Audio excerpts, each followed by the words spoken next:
জানাই সম্মানিত সুধী। এবারে সুলতানা শাহরিয়া পিউ স্মরণ পর্ব স্মৃতিচারণ করতে মঞ্চে আসবেন আমিরুল বাসার, সম্পাদক ও প্রকাশক সাম্প্রতিক।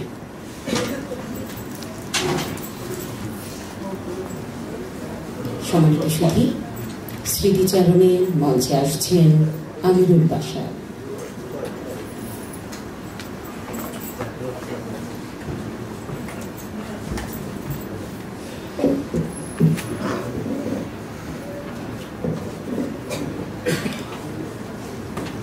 আসলে আজকে এমন একটা দিন,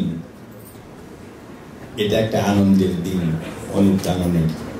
সেই দিনে আমাদের একটা বন্ধু, আমাদের একটা বোন, সহকর্মী, তার অসময়ে চলে যাওয়ার কথা, তার স্মৃতিচারণ, তার বেদনার কথাগুলো বলতে যাওয়াটা খুব কঠিন আমার কাছে মনে হয়।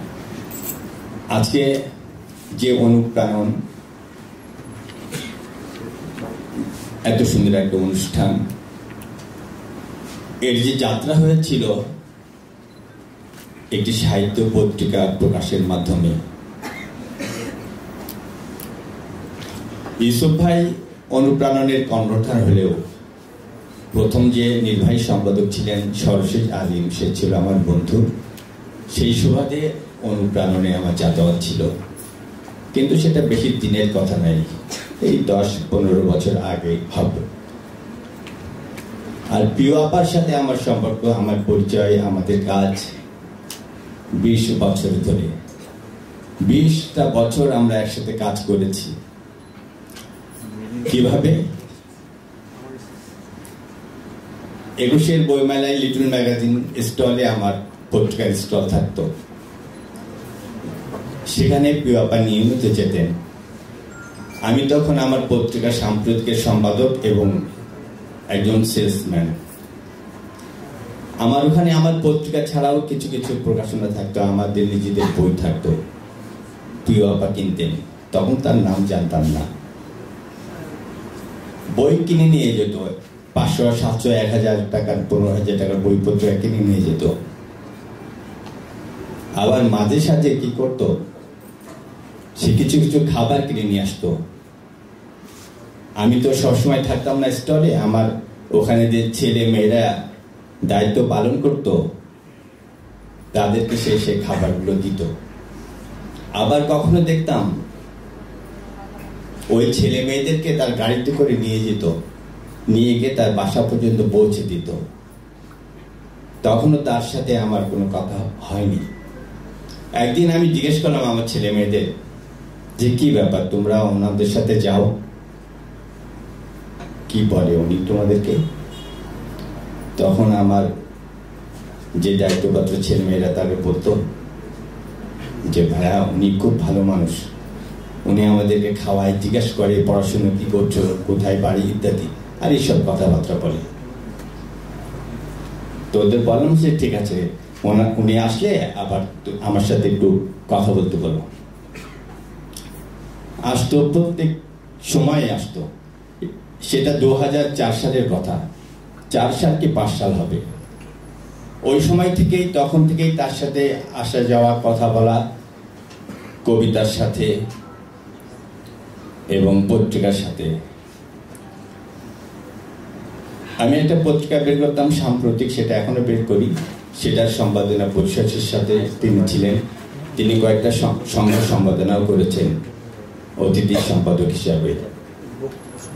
সেই পিউ আপা, একদিন আমরা আমাদের ঢাকায় একটা আবৃত্তি সংগঠন করলাম, সেই সংগঠনের সাথে ওতপ্রোতভাবে তিনি যুক্ত ছিলেন। তারপরে এখানে বলা হয়েছে যে 2009 সালে ইউসুফ ভাইয়ের সাথে আমার খুব কম কথা হতো, কিন্তু আমি যখন ইউসুফ ভাই কাটাবনের দোকান নিলেন, একটা অফিস নিলেন অনুপ্রেরণের জন্য, তখন আমি যেতাম ওখানে। একদিন পিউ আপাকে নিয়ে গেলাম, নিয়ে গিয়ে পরিচয় করিয়ে দিলাম এবং বললাম যে এখানে আপনি আপনার কাজ করতে পারেন, শেয়ার করতে পারেন, ওনাদের সাথে কাজ করতে পারেন। সেই থেকে পিউ আপা গত 23শে ডিসেম্বর পর্যন্ত অনুপ্রাণনের সাথে যুক্ত ছিলেন। এমনকি এই অনুপ্রাণন যে আজকে এই পর্যন্ত এসছে, তার যে আমি সোলজার বলবো, তার যে কর্মীরা আজকে কোহ মাহমুদ নেই, সরজিৎ আলিম নেই, পিউ আপাও নেই। ইউসুফ ভাই যেভাবে তার নেতৃত্ব দিয়ে অনুপ্রাণনকে এগিয়ে নিয়ে এসেছেন, এর মধ্যে পিউ আপারও আলো বিচ্ছুরণ করে। পিউ আপারও অনেক নির্দেশনা, অনেক মতামত, অনেক পরামর্শ এখানে আছে, আমি এটা মনে করি। এবং আমার মনে হয় ইউসুফ ভাইয়ের সাথে পিউ আপার সেরকমই শেয়ারিংটা চলত। তো যাই হোক, আসলে এই অনুষ্ঠানে স্মৃতিচারণ অনেক করা যাবে, অনেক করার আছে, অনেক মানুষ ভাই বলবেন, এগুলো বলে শেষ করা যাবে না। আমরা শহীদ মিনারে আবৃত্তি অনুষ্ঠান করেছি, আমাদের ছেলেদের মেয়েদের কি পোশাক হবে পিউ আপা চিন্তা করবেন, পিউ আপা ডিজাইন করবেন।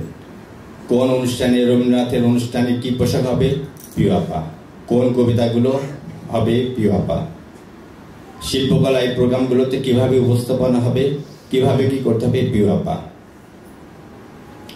তার প্রথম একটি বই আমি প্রকাশনা করেছিলাম আমার প্রকাশনী থেকে 2008 সালে, নিমগ্ন জলধারা। তো উনি ইংরেজি অনুবাদও করতেন, গান গাইতেন, আবৃত্তি করতেন। তার শখের অন্ত ছিল না। তার মতো সৃষ্টিশীল মানুষ যদি আমাদের পাশে না থাকে, আমরা বড় একা হয়ে যাই। তো আজকের এই আনন্দ দিনে আসলে বেশি কথা বলে এই কথাগুলো শোনার মতো প্রস্তুতি এখানে সবার নেই, এটা আমি মনে করি। তবুও একটু বলার দরকার, বলতে হয়। আমরা ইউসুফ ভাইয়ের সাথে কথা হয়েছে, আমরা পিউ আপাকে নিয়ে একটি বড় স্মরণ অনুষ্ঠান করতে চাই, করব। সেই সময় আপনাদের সাথে আবার শেয়ারিংটা হবে। সবাই ভালো থাকবে।